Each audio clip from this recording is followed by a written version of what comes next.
Professor Shaman Kardash, thank you very much for your kind introduction. And I would also like to thank, in the beginning, the authority of TOBB University, members of the faculty who are present, and the students, dear students, who have taken out their time to attend our program this afternoon.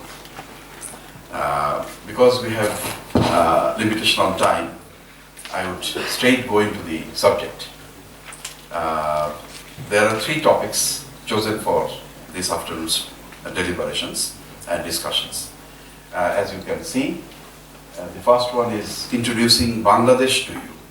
Second one is our relations with your country, with beautiful Turkey. And third one is quite interesting for the friendly people of Turkey who take keen interest in Rohingya issue. I will try to be as quick as possible because I have many slides to present to you. Please don't get bored with so many presentations of slides. Please ask me questions. Is it possible to ask questions during the deliberation? So please stop me if you want to know more about my slides. I'd be very happy if you ask me more and more questions. I have some colleagues also who are present here. Let me begin. In this, I have shortly presented the ideas that are there in the first topic, emerging Bangladesh. Bangladesh is a country which is known in Turkey, more or less. People of Turkey have good ideas about the people of Bangladesh. People of Bangladesh have good respect for the people of Turkey, but the information gap is there. Still, we do not know each other very well. We know that we are brotherly countries, but we do not have deeper understanding of each other.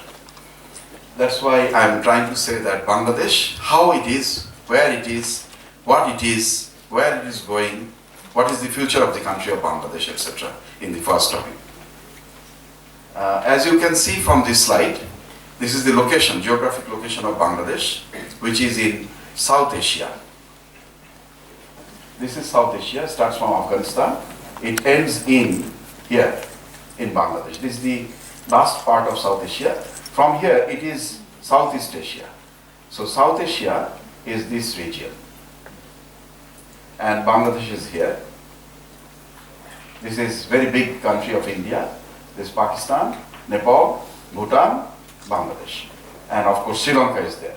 And there is yet another country which is very small. Please follow my light. This is a very small country, Maldives. Very beautiful country. It's a very hugely interesting tourism spot. But it is a very, very tiny country in the Indian Ocean. So this is South Asia. South Asia has, on this side, Arab Sea. This is the Sea of Arab, or Arab Sea. This is Persian Gulf. This is Arab Sea. And this is Bay of Bengal. And Bay of Bengal. Bengal is the old name of Bangladesh. So Bengal, like Anatolia, is kind of old name of what is now Turkey. Bengal is the old name of Bangladesh. But a part of Bengal is inside India now. As we understood in 1947, it was an agreed upon thing. So it's nothing against Bangladesh or against India. It's a settled border between Bangladesh and India. A part of us, part of Bengalis live inside India. They are Indian citizens. This is a proper map of Bangladesh. So Bangladesh has India on three sides, up until here. It is a 4,000 plus kilometer long border, very long border. And we have another border with Myanmar. This is 270 kilometer border, 270 kilometer. Let me go back to the earlier map. You know that there is a great mountain, Himalayas up here. Himalayas is here, and Himalayas is the source of many rivers flowing into China, coming into Bangladesh from this side, going into Pakistan from that side. So Himalayas, this is Himalayas. Himalayas is the greatest source of sweet water, fresh water in the world. Up there on the mountains, there are many, many, many mountain peaks which are all the year round, they are snow-clad, and they provide fresh water for the rivers going into China, coming into Bangladesh, or going into Pakistan, or coming into India from this side. So this is a very special feature of Himalayas. As I mentioned just a while ago, Bangladesh has many great rivers. This is one of our greatest rivers. It is called Brahmaputra. Brahmaputra is an Indian and Bengali name. Brahmaputra is an Indian and Bengali name. It means son of Brahma. Brahma is a Hindu deity. It comes all the way from China. In China, they have a different name for this river. It is called Sangpo in China. This is another river, Meghna, another great river that comes from China into Bangladesh. And this is another great river, Ganges. You must have heard the name of Ganges. It is a Himalayan river. It comes all the way from India into Bangladesh. All these big rivers combined, they create the world's second largest flow of river water, only after Amazon. Amazon in Brazil has the largest flow of water, and second largest flow of water goes through Bangladesh. And Bangladesh is creation of rivers. Bangladesh is still growing. These are islands of Bangladesh.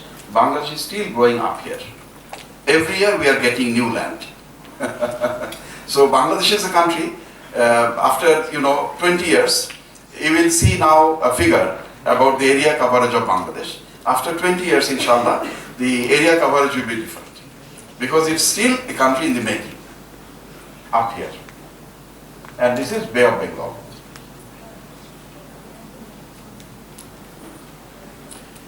Some of the attractive features, geographic features of Bangladesh. Bangladesh is not big. It is not so big country. However, it has got some interesting geographic features. One is, it is the world's largest active delta, as I mentioned. It's a delta country, deltaic country. Bay of Bengal, which I showed, is the largest bay in the world. Sundarbans, up here, it is a forest. It is called mangrove forest. This mangrove forest up here, Sundarbans, is the largest mangrove forest in the world. Cox's Bazar. Cox's Bazar is a sea beach up here. It is 110, 120 kilometer long, unbroken sea beach. So all this 110, 120 kilometer, you can walk, you can cycle, you can use your motor jeep and travel. Nothing will stop you. It's one piece of sea beach, 110, 120 kilometers. And it is the longest unbroken sea beach in the world. There are 200 rivers. Bangladesh is a country of rivers. And another kind of geographic feature is we have heavily, highly dense agricultural growth. In Bangladesh, we don't suffer from food want. Bangladesh is small, but we have no problem with food. We have enough food for our 160 million people. Why? Because our land is very fertile. And in Bangladesh, we grow 3.4 crops in a year. Not one crop, not two crops, but 3.4 crops in a year. That's amazing. We are a very young population.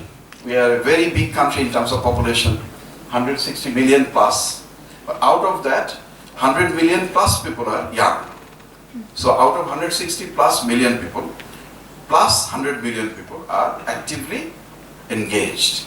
They are economically active. And this will continue easily through to 2035. So that is a demographic dividend for Bangladesh. History. History is a very big issue. I'm not going into detail of history of Bangladesh, but I would only say that Bangladesh has been sometimes part of Indian system. Pakistan, Bangladesh, India, sometimes they were together. Even part of Pakistan were sometimes together with us, Afghanistan. So part of Afghanistan, of Pakistan, India and Bangladesh, for some time in different phases of history, they were in one form, they were one country. And then again they were separate. Again they were one country, again they were separate. That continued all over last 2000 years. And the independence of Bangladesh came in 1971. This is the year when Bangladesh in the modern era in 20th century became an independent country through a lot of bloodshed, through a huge war of independence. And that war of independence cost us 3 million lives. 3 million lives. So for Bangladesh, independence came at a very, very high cost. So for us, war of independence, our memory of independence, 1971, and the martyrs' blood are very high value symbols. We are not going to compromise on these symbols with anybody at any cost, because we earned our independence through millions of lives. Bengal or Bangla used to be a very, very rich place, astonishingly rich. It became poor because of British colonization.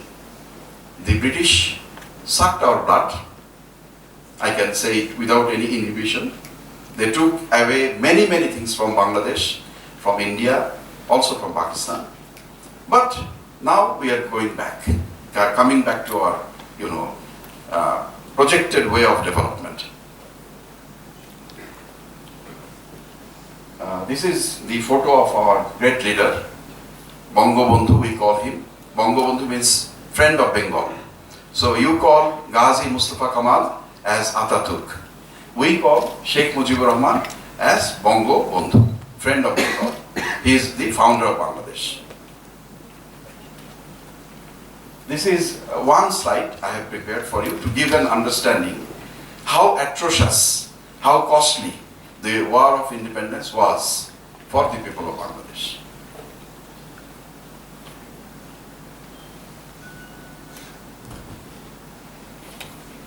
This is the language monument of Bangladesh. We paid for our language also, for using our language, for speaking in our language. There was a movement back in 1952 when we were part of Pakistan, and that this monument is erected in honor of the language martyrs. This is the national monument erected in memory of the freedom fighters of Bangladesh. This is the National Parliament building, Ethiopian. This is the National Parliament building located in Dhaka. It is a masterpiece of architecture, and it's wonderful as a piece of architecture.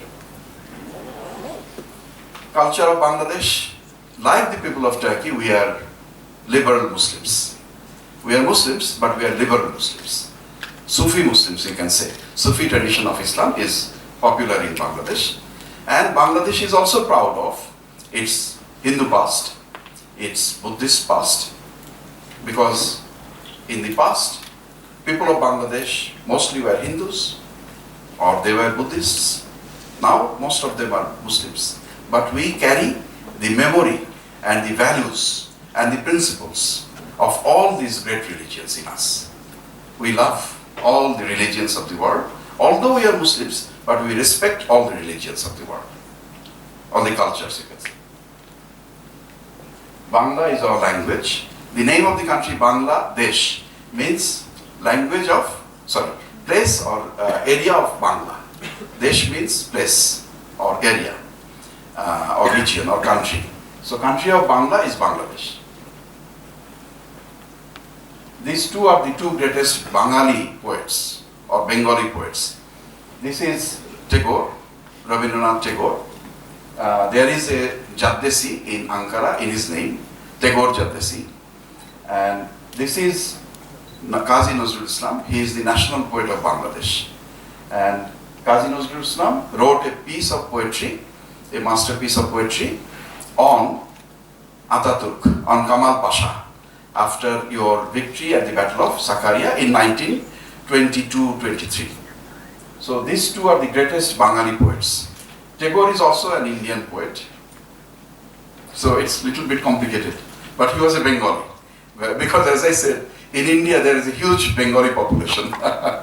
And Tagore is the only poet in the world, perhaps, who has written, or who not written, meaning India and Bangladesh will be separate someday in the future, who, because he died before India was divided.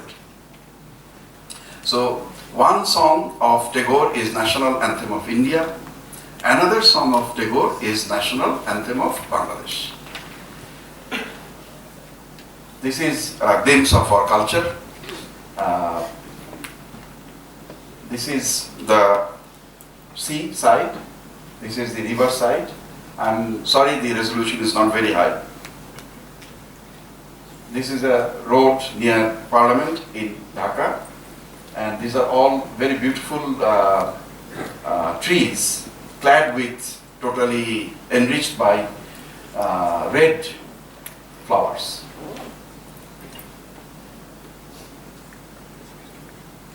This is a glimpse of Dhaka city by night.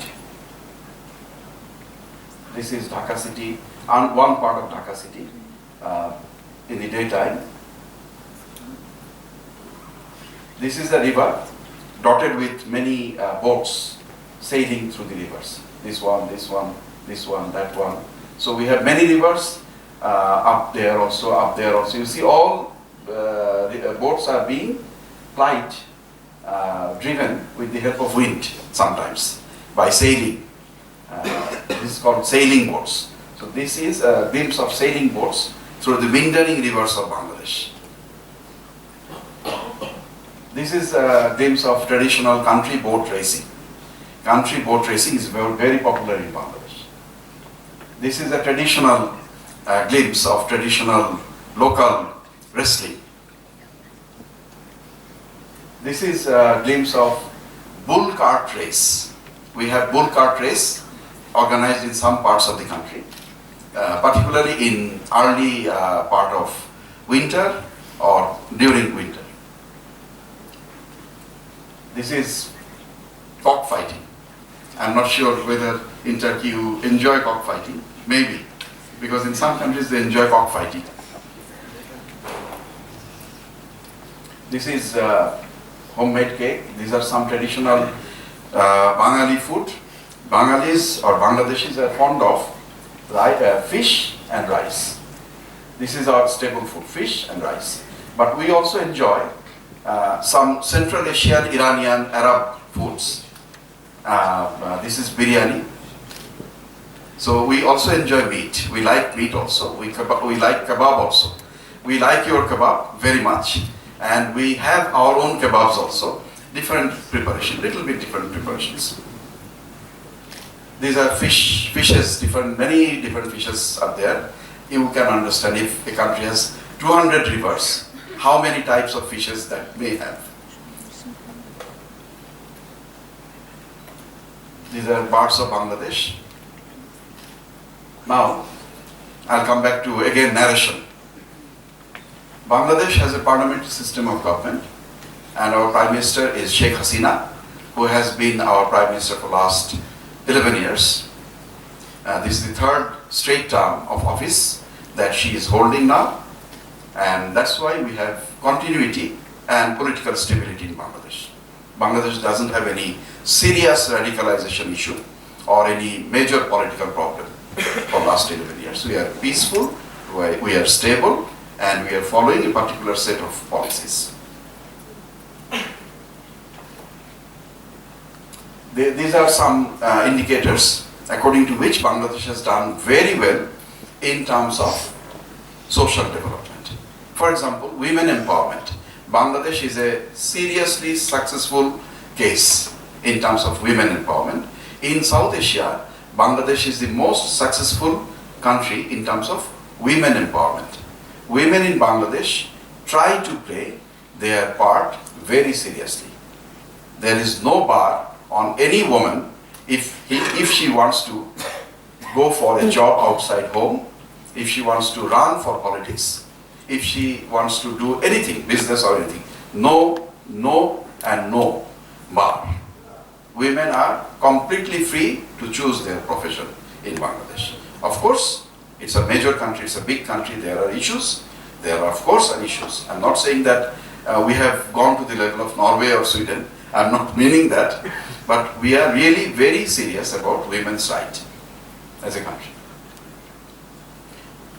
We have done quite well in terms of Women Development Index, in terms of immunization of children, safe drinking water, life expectancy, sanitation, etc. In terms of Inclusive Development Index also, Bangladesh is not bad. It's not very good, but it's not bad. Inclusive development, because you know, in many countries, development is an issue. But inclusive development is another issue, another bigger challenge. The country is developing, but many people are left behind. Some people are rich, most of the people are poor. That is not good. So, development should be inclusive. It should take everybody within its embrace. And Bangladesh is doing quite well in terms of inclusive development. Education, we have 37 public sector universities, 80 private sector universities, 62 medical colleges, 40 dental colleges, and 7 engineering and technical universities in Bangladesh. So there are a lot of universities and places of higher study in Bangladesh, many.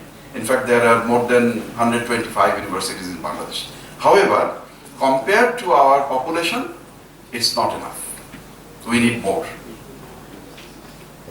We have many universities in Bangladesh, but we need more. Technology-related issue, and I will draw your attention to this fact that more than 100 million people use their own cell phones in Bangladesh. So out of 164 million people, 100 million plus now, people have their own cell phones. I'll not go into it because it's not so necessary. Armed forces, we have a good armed forces with 3 wings, Army, Navy and Air Force. And our armed forces are playing a very good role in UN peacekeeping operations. We are now second in terms of troop contribution into the UN peacekeeping operations all over the world. So far, our armed forces have taken part in 54 United Nations peacekeeping operations in Bosnia, in Mali, in Congo, in Palestine, in many, many other places. I mean, many, many other places. These are some issues related to economy. As I said, Bangladesh is an emerging country. Emerging in the sense of development and economic development particularly. And that's why it is relevant for me to talk a little bit about the rating that Bangladesh has from international rating agencies. You can see that this is HSBC comment about Bangladesh. JP Morgan's Frontier 5 countries. Bangladesh is one of the Frontier 5 countries in terms of future potential. Next 11, according to Goldman Sachs, one of the 11 global growth creators, generators is Bangladesh. Now, for last few years and in the future. This is global ranking of Bangladesh in terms of some products. Bangladesh is the second largest producer of ready-made garments that we all have put on. All that, the dresses that you have put on or denims, Bangladesh is the second largest after China. Fourth in rice production. Third in winter vegetable production. Fourth in cultured fish production. Cultured fish, cultivated fish. Second in jute production. Eighth in footwear production. 10th in raw hide production. Raw hide, leather. 8th in shrimp export. 9th in tea. And I did not mention here, 8th in potato production in the world. So Bangladesh, many of you would be surprised to know that Bangladesh is at the top of the world within 10 countries in at least 10 products. RMG, rice, vegetable, fish, jute, footwear, leather, shrimp, tea and potato. Bangladesh is top 10 countries. This is Dhaka city, this is Chittagong, our port, main port. This is women working in some factory. The size of economy of Bangladesh according to purchasing power parity. Please remember, according to purchasing power parity, it is 31st largest economy in the world, 31st. And our economy is 751 billion US dollars. Then, according to nominal market price, it is 40th largest economy in the world, and our size of economy is $320 billion. It is the second biggest economy in South Asia after India. So Bangladesh is now a bigger economy than Pakistan's economy, Sri Lankan economy, or for that matter, other South Asian economies. Per capita income is still not very good. It is only $1,909, but in last 10 years, 11 years, it has become 3.5 times bigger in 11 years. Please remember that. We are expecting that by 2022, we may cross $1 trillion mark in terms of purchasing power parity. And economic growth, I will show that to you later. This is our main issue, main sector of economic activities, ready-made garments. Then we are doing very well in pharmaceuticals, in shipbuilding, in ceramic, and in software. These are the main areas of interest for our industries. This is a chart about our growth over the last few years. 2014, 6.06. 2015, 6.55. 2016, 7.11. 2017, 7.28. 2018, 7.65. And this year we are expecting 8.13. So, inshallah, for the first time in our history, this year, in 2019, we will cross 8% GDP growth threshold. This is a glimpse of a nuclear power plant that we are building in Bangladesh with help of the Russian company called Rosatom. This is a glimpse of an LNG terminal in the southern side of the country. These are about investment. None of you are going to invest to Bangladesh or for that matter to any other country in next 2-3 years because you are still students. But you may find this interesting as you will join your careers in different companies that like some other Asian countries, Bangladesh has very open door policy for investment, very liberal investment regime. We are creating 100 special economic zones. We have already started 14 of them, and our target by 2030, we will create 100 special economic zones with a target of exporting $40 billion from those zones. This is about foreign policy of Bangladesh. We have a very simple motto in so far as our foreign policy is concerned. We want friendship with all and no enmity with nobody. That is our foreign policy. Very simple. And this is Article 25 of Bangladesh Constitution, which says a lot more about this simple statement. Friendship to all and enmity with nobody.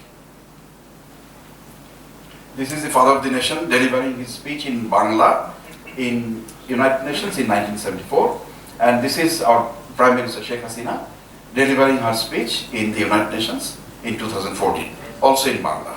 We want Bangla to be a language of the United Nations because it is a target. It may not happen in next 10 years, in next 20 years, but that's a target because there are about 280 million people in the world who speak Bangla. Now I will come into the other topic of the day, Bangladesh's relations with Turkey. This is a theoretical framework of our relations with Turkey. Both the countries, Bangladesh and Turkey, are Muslim majority. Both the countries have Sunni majority. Both the countries have attachment to Sufistic Islam. So this is one of the backbones of our relations, that we are Sunni Muslims, we are Sufistic Muslims, both in Bangladesh and in Turkey. We are both moderate and modern. The outlook of the overwhelming population of Turkey and overwhelming population of Bangladesh is moderate and modern. Mutual respect and affection. We are both members of OIC and D8. And Rohingya Crisis also provided fresh impetus for our relations. These are historic things. I'll deal into it a little bit. There were Turkish population in Bangladesh. And Bengal or Bangladesh, which is now Bangladesh, previously Bengal, was the easternmost area in Asia where Turkic people went and settled. You know, from Central Asian lands, Turkmenistan, Kazakhstan, etc. From these countries, Uzbekistan, a lot of people migrated to Turkey, isn't it? Some people went to Iran. Some people went into present-day Pakistan, present-day India, and some of them went also into Bengal. And Bengal had a Turkish kingdom also, back in 15th and 16th centuries. But they became part of us. They got mixed up with the local population. So we have Turkish settlement in Bangladesh, and that is the easternmost place where the Turkish people went, back in 12th century, 13th century, 14th century, etc. And Muslims of Bangla or Bengal supported the Turkish War of Independence in 1919 and 22. Like all other South Asian people, people of Bangladesh or people of Bangla also supported the Turkish War of Independence. With whatever they had, they were under colonial subjugation at that point of time, but with whatever they could, they tried to support the Turkish War of Independence. And I have talked about poet Nazrul Islam's poetry, Kemal Pasha. Then 1971, watershed for our history, Bangladesh's War of Independence. Then Bangabandhu took part at Lahore Summit in the OIC in 1974, and the two leadership, they came first in contact in 1974 in Lahore. That was the first kind of face-to-face meeting between independent Bangladesh and Turkey.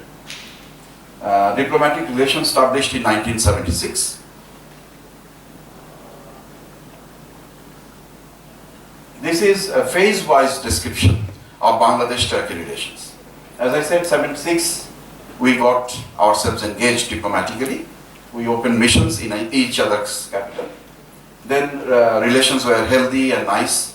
2010-12, I have termed it as born hobby. Very good relations. There were, in 3 years, there were 5 VVIP visits between Dhaka and Ankara. That's why I have called it born hobby. But in 2012-2016, the relations were a bit strained. This is an academic environment, so I should be academic and a little bit liberal and open, talking about relations. So in 2012-16, relations were a little bit strained. Why? Because there were a misunderstanding between the two sides. We in Bangladesh, according to our rule and our history and our people's demand, we were trying some of the war criminals who helped kill our intellectuals in 1971. Unfortunately, Turkey, there was a misperception maybe, and Turkey came up with some sharp reaction. So that created some kind of unease in the relations. People in Turkey, some of them understood that in Bangladesh, Muslim alims are being killed in the name of trial. But that's totally wrong. In Bangladesh, there are thousands of mosques, thousands of madrasas are there, thousands and thousands of Islamic alims are there. Everybody is praying everywhere. Every time you go to Dhaka, you will see, from standing in one point, you will see 20 mosques calling you to prayers. So Islam is not at risk in Bangladesh.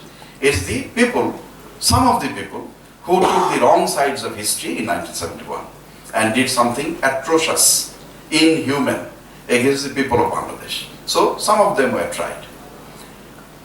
2017 onwards, we have very strong relations. Bangladesh supported Turkey in July 2016 when this very bad incident happened, this failed coup attempt, Bangladesh supported Turkey full-heartedly against military coup.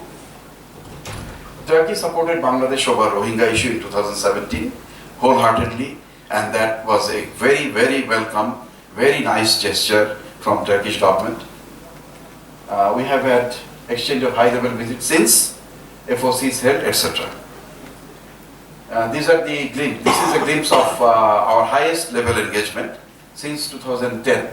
Since 2010,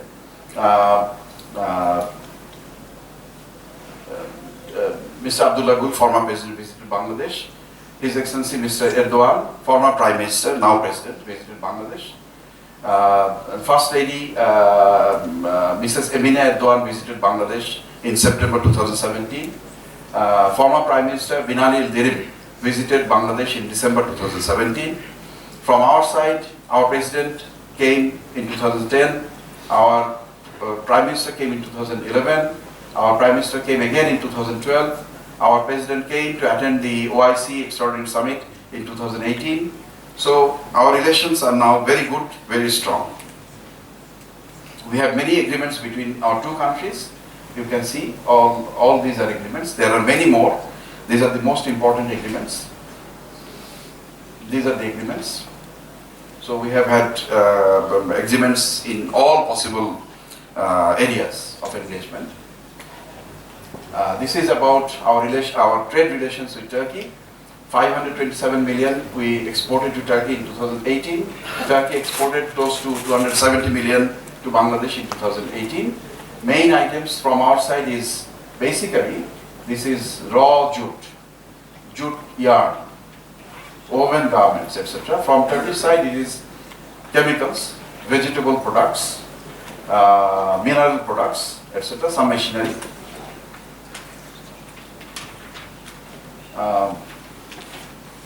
We just had Foreign Office consultations this month between Bangladesh and Turkey held in Ankara, and we are expecting a joint Economic Commission meeting between the two countries in November in Ankara in 2019. A Turkish company, Farnas, completed a 60-kilometer long gas transmission pipeline in Bangladesh. A Turkish company, Arçelik, secured 57% of a Bangladeshi electronic industry called Singa Bangladesh Limited this year in February. A delegation of 31 members from Turkey visited Bangladesh in April 2019 to see the prospect of cooperation in health sector, in pharmaceutical sector. We are now working to arrange a good program in ICT sector. In ICT sector, both the countries can work. iGas of Turkey is planning to invest in Bangladesh with a local Bangladeshi company called United Group in gas bottling plant. About 450 Bangladeshi students study in Turkey, 450. About 80 of them study in Ankara, about 100 plus study in Istanbul. So the students are forming a good bridge of friendship between the two countries. About 1,200 Turkish nationals work in Bangladesh in different capacities, particularly as technicians, as engineers. There is a good University Grants Commission agreement with Bangladesh, with Turkish York. Defense cooperation is very strong between Bangladesh and Turkey. What do we want to do? We want to seek more engagement. This program, for example, is a way of seeking engagement, isn't it? We want to remove any misperception that the Turkish people may have about the history of Bangladesh, and we want to realize untapped potentials of the relations. Bangladesh missions in Turkey are fairly busy. Embassy in Ankara and Consulate General in Istanbul, we are fairly busy. To give an example, in 2017 and 19 we published 2 books on Bangladesh in Turkish language, quite big books. In 2018 we published the Turkish version of our Father of the Nation's memoir in Turkish language in 2018. We are planning to actually bring out more books. Since 2016 we have organized 27 trade and investment seminars. We have organized 18 academic sessions like this. including this one. And there were 4 business missions sent from Turkey to Bangladesh. We are now creating, developing, constructing our own embassy premises in Oran. By the end of this year, inshallah, it will be completed and handed over to us. And Turkey is also building its own embassy in Dhaka. These are some goals of the embassy, short-term and mid-term. Short-term goals, organizing high-level visits. And then local business events, we would like to keep on doing it. JEC meeting in 2019, completion of embassy building in Ankara, publication of a new book on Bangladesh, and another on Bangabandhu in Turkish language. And we would like to organize many different cultural programs in 2020 to mark the centenary anniversary, 100th year of birth of Bangabandhu Sheikh Mujibur Rahman. And we would like to, in the midterm, we would like to pursue preferential trade agreement with Turkey. And we would like to see Turkish investment in Bangladesh in the form of a Turkish special economic zone and launching of Bangladesh-Turkey Friendship Group. Now I will come to Rohingya issue, the third topic. But I'm surprised nobody asks me any question. Should we pause? No question? Are you getting me clear? Am I reaching out to you? Are you following me properly? Should I slow down? Okay. If that is true, then I have nothing. Okay, please. Mr. Amnesty, thank you for your speech until now. I would like to ask a question about your universities. You mentioned that our university numbers is, we need more university. And I'm wondering, is there any Bangladesh university in the world ranks? Is it a better idea that you improve your university qualities instead of the numbers of them? Nice statement. You are absolutely right. To improve the quality of education is very, very important. No doubt about that. But you also need to create infrastructure. For example, I would like to give you an analogy. Analogy is, say, this is a country. This is a country, right? This is an open land. There is no road connection. There is no rail connection here. So this is a country. Let's say it's a very underdeveloped country. Let's say. No road connection. No road at all. So as government, as leadership, as people, what shall we do? Shall we wait to create very high quality 4 into 8 lane highways to match up with Germany, for example? That we should do roads, we should wait, and we should try to create a situation when we will go for super highway in one day. Is that good? Or is it better that we create a 2-lane road here, a 2-lane road there, a 4-lane road there, a 4-lane road there? Where there is no road, it is important to create more roads first. And then it is important, of course, to also improve the quality of the roads. I hope you will understand my point. Thank you very much in any way for your question. Any other question about Bangladesh now? You can also ask later, please.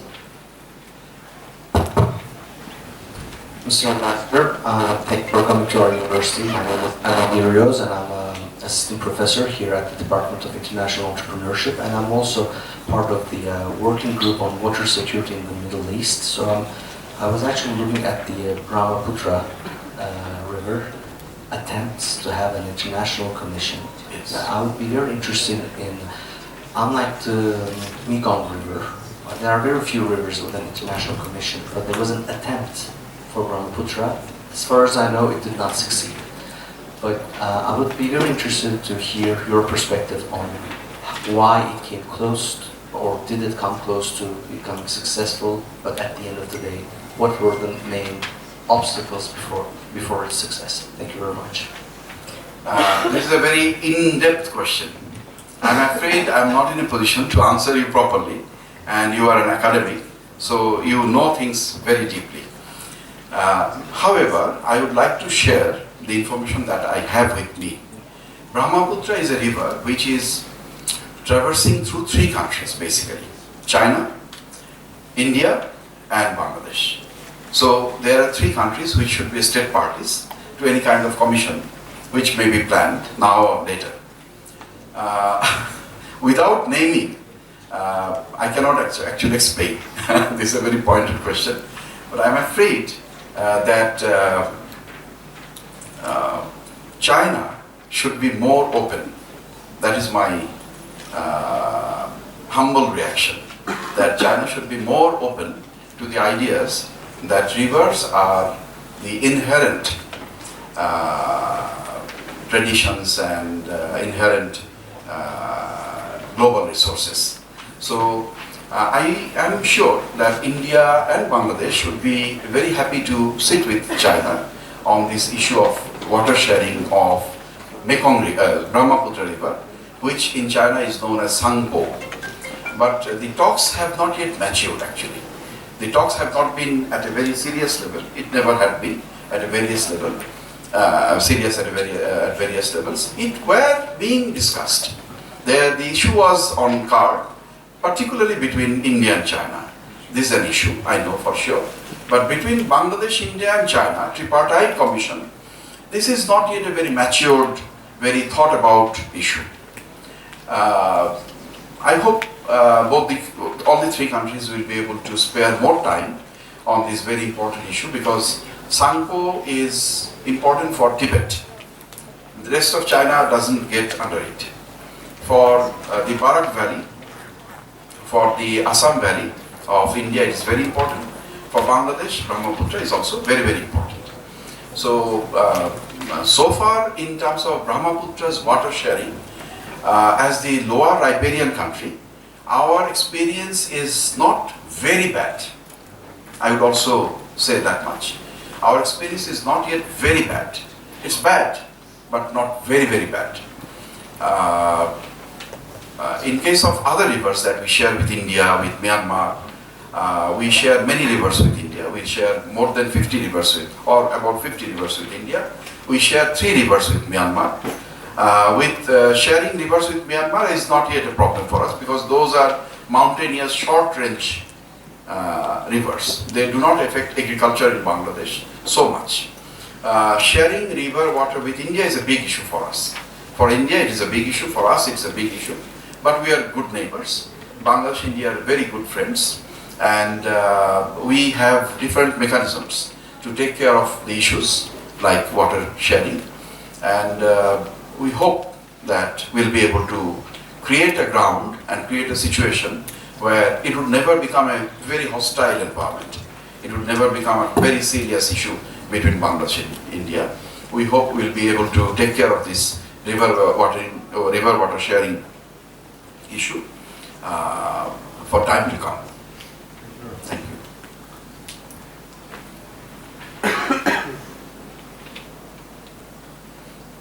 Talking about Rohingya. Rohingya is a kind of known issue nowadays in Turkey. This word Rohingya is very interesting for the people of Turkey, I know for sure. Rohingyas are basically Muslims living in Arakan state or Rakhine state of Myanmar, which is bordering with Bangladesh. It is very close to Bangladesh. We have a common border with Myanmar, particularly with Arakan state. Arakan is the old name. The present name is not Arakan, present name is Rakhine state. And like the present name of Myanmar is Myanmar, but the previous name is Burma, likewise. So Rohingyas are people who have been living in Arakan or Rakhine for last 400 years or more than that. But now, for last 40 years, particularly since 1978, Myanmar government has been saying that they are not our people. They are people from other country or other countries. They are people from Bangladesh. They are people from India.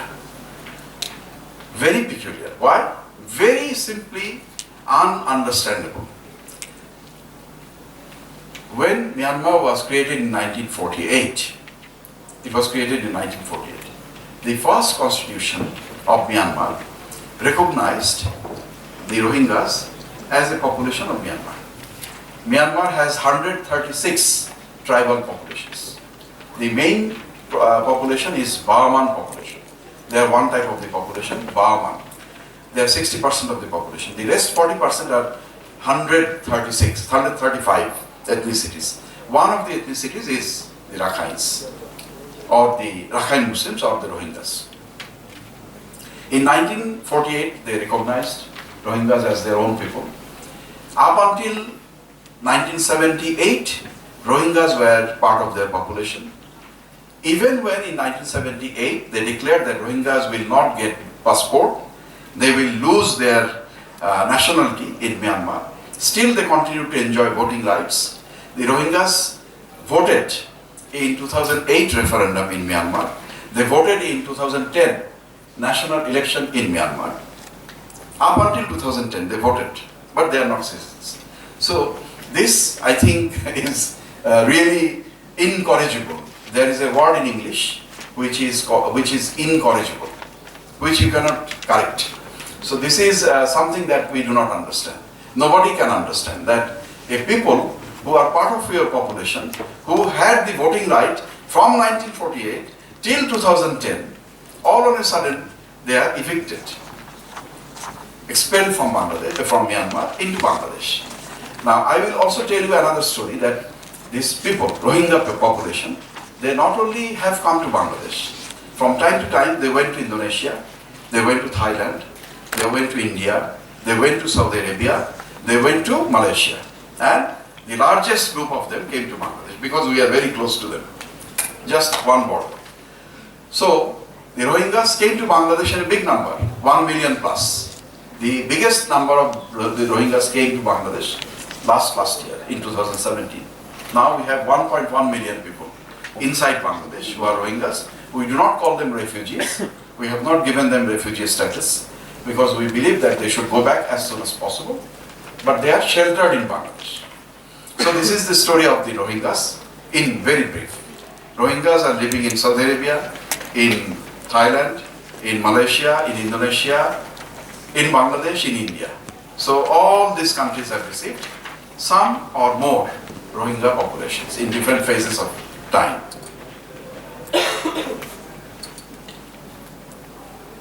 As I said, they started creating a ground for them to get lost. In 1978, they took away their nationality. In 2010, they took away their white cards, their local resident registration card. And in 2078, one group came to Bangladesh. 92, one group came to Bangladesh. 2012, one group came to Bangladesh. In 2018, a very big group came to Bangladesh. And the atrocities that they created, the Myanmar police and Myanmar military, to evict these people is totally inhuman. It is like an act of genocide. About 24,000 people were killed, murdered. 50,000 women were raped. 26,000 children were orphaned. 26,000 children were orphaned. So that is the scale of atrocity. Hundreds of villages were burned down. That's why I personally would say, what is the difference between Myanmar and North Korea? Or what is the difference between Myanmar and Israel? We don't have any diplomatic relations with Israel. Bangladesh doesn't have any diplomatic relations with only one country in the world, that is Israel. We have friendship to all countries except Israel. Why? We do not hate the Jewish people. We do not hate the people of Israel. We don't want them to suffer. We want them to live in peace. But we don't like and endorse the racially motivated wrongdoing that they have been doing against the people of Palestine for last 78 years. We are not enemies of Israel, no. But we don't like and approve of their policy. So what Israel has been doing, Myanmar has been doing against the people of Rohingya. Same thing.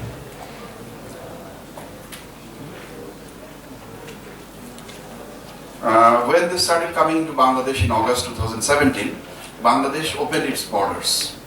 And Bangladesh took this very bold initiative, despite the fact that there were already some Rohingyas living inside Bangladesh, more than 200,000 living inside Bangladesh. We opened our borders for them because we understood that they have nowhere to go. If we don't open our border for them, they would be simply grounded. They would be simply punished. They would be killed. So we had to open the borders. And that was a really very humane and courageous step by our Prime Minister Sheikh Hasina. And that's why she is said to be delivering global good. So Bangladesh is one of the countries in the world, like Turkey, like Jordan. Bangladesh is one of the countries in the world which is delivering global good without any interest. Bangladesh doesn't have any interest in giving shelter to the Rohingya people. We have no interest. We have no interest by giving shelter to them. Actually, we are losing. We are losing in terms of environment. We are losing in terms of tourism. Our local people are losing a lot. They are suffering. So we are delivering global good for nothing in the name of humanity only. Because these people, they have no other place to go.